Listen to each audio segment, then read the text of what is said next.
N'achetez plus vos biscuits cuillères en supermarché, vous pouvez les faire maison, ce sera meilleur et moins cher et en plus c'est super facile.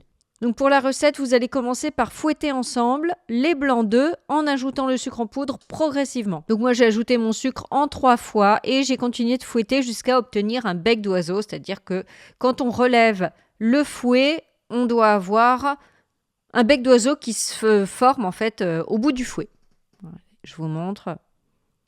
Voilà, là on le voit bien, ça fait comme une pointe. Donc à ce moment-là, c'est bon. Vous ajoutez les jaunes d'œufs et vous fouettez là vraiment juste quelques secondes, vraiment juste le temps que ce soit incorporé.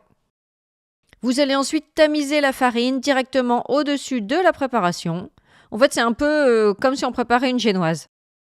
Et vous allez l'incorporer délicatement avec une maryse en allant bien chercher la farine dans le fond de la cuve parce qu'elle a tendance à retomber. Vous mélangez bien jusqu'à avoir une préparation homogène, c'est hyper important. Sinon, vous allez avoir des petits grains de farine dans vos biscuits, ça va pas être top.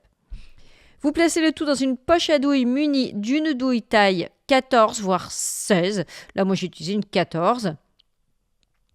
Et vous pochez.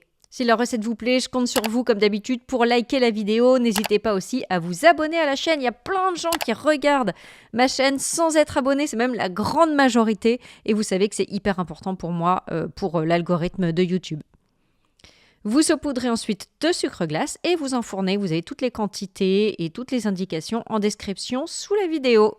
Et voilà, regardez, c'est déjà prêt.